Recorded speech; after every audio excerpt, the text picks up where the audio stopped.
meanwhile, both the formal and informal sectors managed to record some increases in employment, with finance, community and social services and agriculture recording the largest employment gains over the period. To talk more about this, we are joined by Dominic, who is an economist at the Alternative Information and Development Center, to talk to us about his views or his analysis on the latest jobs numbers. Dominic, thank you very much for joining us this afternoon.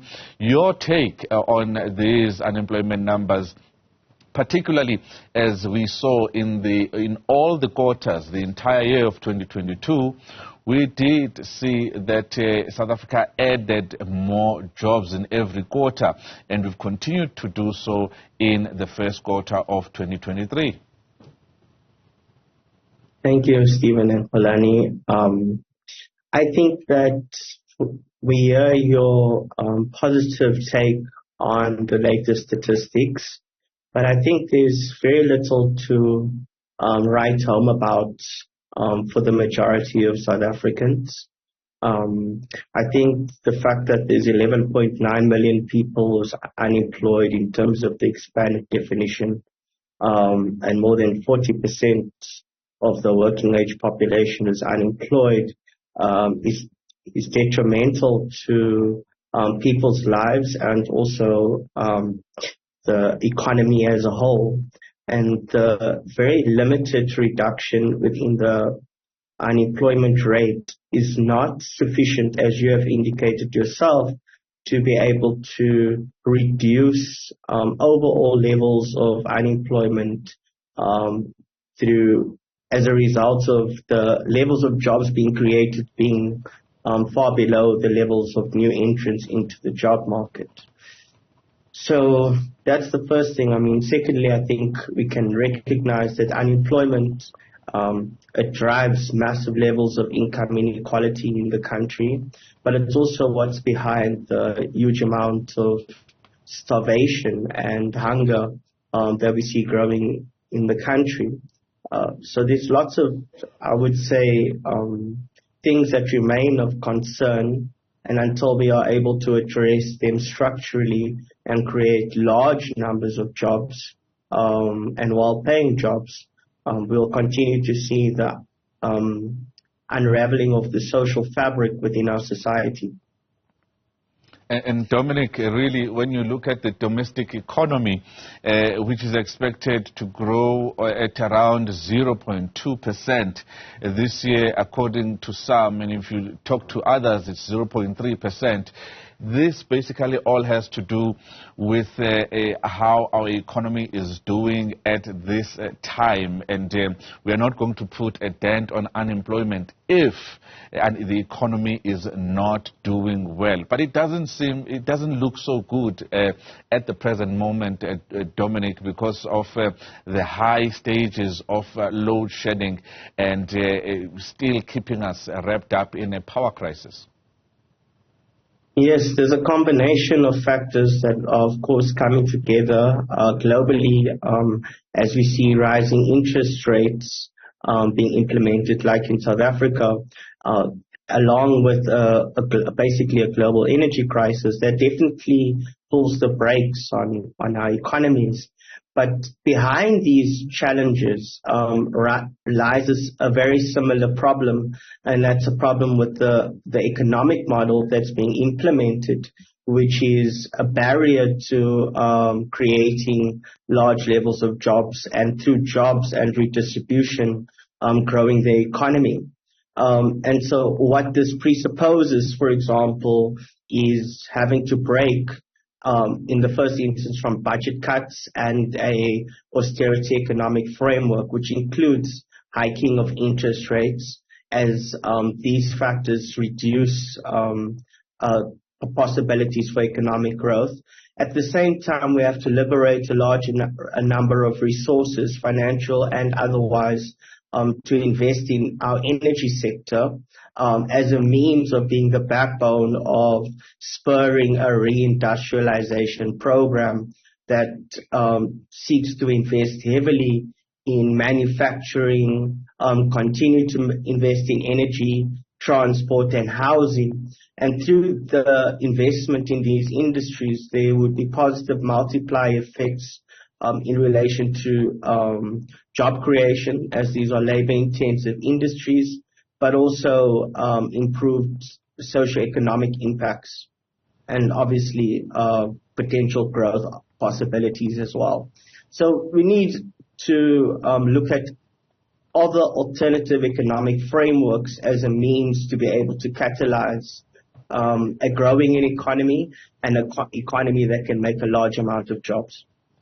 This obviously deepens inequality in South Africa, but I wanted to ask you about youth unemployment. The one thing that South Africa and the continent have over other regions around the world is our youth, our young population. We are not really utilizing or getting a dividend out of that young population, and your policy alternatives, where should they start? The ones that you've just mentioned, as far as focusing on young people is concerned, because those are the people who are most vulnerable according to these stats, including black women. Yeah, no, absolutely. That's where a lot of emphasis must be placed. I want to say, in terms of priority, that's a big issue. But of course, that needs to be coupled with addressing South Africa's energy generation problems. But over and above, which I would say is a paramount measure, and here we need a public alternative as opposed to the increased privatization of energy. Two, in terms of employment possibilities and policy measures, we should look to adopting the people learn by doing policy, which is basically to say that lots of young people who can potentially learn very quickly on the job, put them to work, and through putting them to work, they will learn by doing, through an employment guarantee scheme. Now, there's a kind of version of this already in existence in the form of the EPWP and the CWP. That's the Expanded Public Works Program and the Community Works Program. However, these have created very limited amounts of work opportunities, and which are not permanent jobs, and they also have been quite income insecure jobs over and above contractual work. So we can use this as a basis to shift it into a permanent employment program and expand it to target key municipal services, and thereby employing a large number of additional people, and this can definitely be young youth. Over and above bolstering the EPWP and CWP program, we have to roll back the cuts to the public sector wage bill and in fact allow the National Department of Health, healthcare, basic education and education in general, and even policing to fill the vacancies within the public sector. I mean, it's a travesty that there are hospitals who don't have doctors available when there are doctors, qualified doctors who can work, but they can't fill those posts. So these are a number of measures that should be implemented that can derive benefits over the short to medium term. However, this does not preclude the need to implement an immediate basic income grant to mitigate against huge levels of impoverishment and hunger. I mean, it's shocking that more than 10 million people are going hungry each week. And I think many of us recognize that this is not unrelated to the massive levels of unemployment.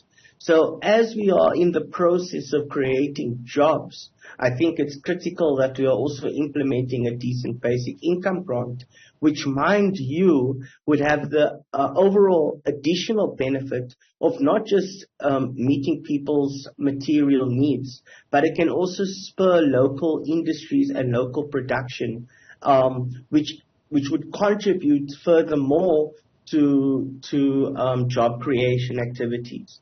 So there's a number of potential measures that could be implemented over the short to medium term that would improve people's lives, as well as address deep socioeconomic crisis through a process of job creation. Finally, I would say that in the process of addressing climate change and in addressing or implementing climate mitigating and adapting measures, it's crucial to think about the jobs that can be created in this process. And here there are a number of potential policy measures again. For example, teaching people to retrofit public buildings to be more energy efficient and through various measures, water efficient, through the reduction of alien vegetation in rivers and other freshwater sources, and there's a bunch of other concrete proposals that can be done that will contribute to reducing climate emissions, carbon emissions, and create a large number of jobs in the process, and that people can be trained while doing it. So there's not a lack of alternatives at our disposal. There's a lack of political will. Dominic, that is a mouthful indeed, a lack of political will to change the status quo. And as always, South Africa has a number of policies, and the buzzword is always implementation, where we lack the most. Dominic Brown is an economist with the Alternative Information and Development Center. Thank you very much for your time.